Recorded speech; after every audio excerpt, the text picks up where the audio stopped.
तो हेलो दोस्तों, तो अब हम आपको पढ़ाने वाले हैं प्रश्नावली 8 त्रिकोणमिति का पहले सवाल का 5वां सवाल। तो देखिए क्या कह रहा है। 4/cot स्क्वायर 30 अंश plus 1/sin square 60 minus cos square 45 अंश के मुझे क्या मान निकाले हैं। मान निकालने के लिए आपको ये टेबल याद होने चाहिए। अगर ये आपको टेबल नहीं याद है तो आप जो है मान नहीं निकाल पाएंगे। तो देखिए हम कैसे इसको करेंगे।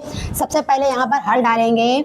हल डालने के बाद में अब देखिए यहाँ लिखेंगे 4 बटे यहाँ पे कॉट 30 अंश है। कॉट स्क्वायर 30 अंश, कॉट 30 अंश का मान क्या होता है √3 होता है। और इसकी घात कितनी लगी है 2, तो 2 घात लगा देंगे, प्लस लगाएंगे 1/sin स्क्वायर 60, साइन 60 अंश का मान कितना होता है √3 भाई कितना होता है 2, और घात कितनी लगी यहाँ पर 2।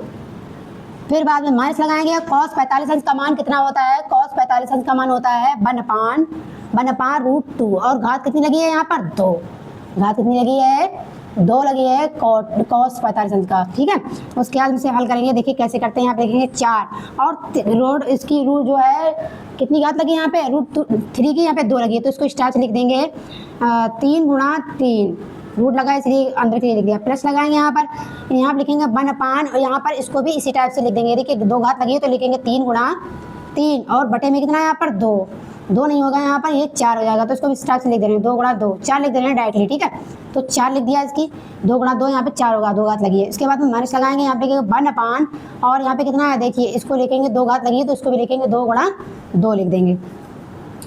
अब देखिए यहाँ पर क्या है हमारा, यहाँ पे 1 को लगाएंगे, और देखिए यहाँ पे क्या है ये 4 है, 4 लिखेंगे, बटे में ये पैर बनना है तो इसको बाहर निकाल लेंगे। ये क्या बनना है इसका पैर, तो इसको बाहर निकाल लेंगे, तो इसको एक ही बार लिखेंगे 3, और रूट क्या हट जाता है, प्लस लगाएंगे यहाँ पर। उसके बाद में हम लिखेंगे 1/, और यहाँ पर भी क्या बनना हमारा पैर, तो इसको एक बार लिखेंगे, और बटे में कितना है यहाँ पर 4, और फिर ये माइनस लगाएंगे।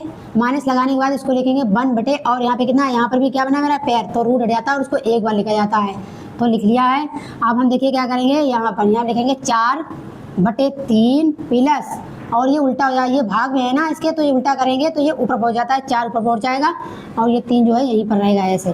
फिर ये माइनस लगाएंगे, यहाँ पर 1/, क्या है 2 है। अब इसको सॉल्व करेंगे। देखिए कैसे करेंगे, ये फ्रैक्शन बन गया है, इसका आप लासा भी निकाल सकते हैं। यहाँ पर 3, 3, और 2 के क्या निकालेंगे यहाँ पे लासा, तो देखिए यहाँ पे 2 से करेंगे, यहाँ पे 3 लिखेंगे, यहाँ पर 3, और यहाँ पे 2 एकम 2 हो जाएगा, फिर 3 से 3 एकम 3, 3 एकम 3 हो जाएगा, हो गया। आप देखिए क्या करेंगे, यहाँ पे लासा कितना आया है 3 दूनी 6, तो 6 आ गया। यहाँ लिखेंगे 4 गुणा, इसके नीचे 3 है तो 3 को यहाँ पे छिपा लेंगे, और जो 2 बचा है वो गुणा में लिख दिया जाता है। फिर ये प्लस लगाएंगे, यहाँ लिखेंगे 4, उसके बाद में गुणा लगाएंगे।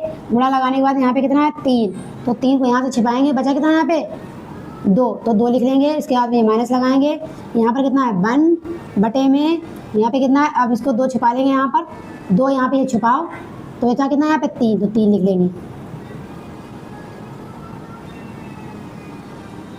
अब इनकी गुणा कर लो, ये 8 हो जाएगा, 4 दूनी 8, और इसकी गुणा करो, प्लस लगाओ। यहाँ पर प्लस लगाने के बाद यहाँ पे कितना हो जाएगा 2 चौक 8, या 4 दूनी 8, बात एक ही है। माइनस के यहाँ पे 3 एकम 3 हो जाएगा, बटे में यहाँ पे कितना आ जाएगा 6 आ जाएगा।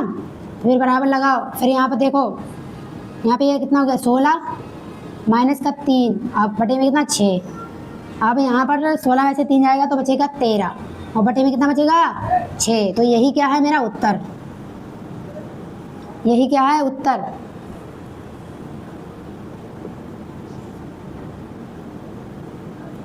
अगर आपको मेरी वीडियो पसंद आई तो लाइक करें और सब्सक्राइब करें, दोस्तों के साथ शेयर करें। मिलते हैं अगली वीडियो के साथ। Thank you.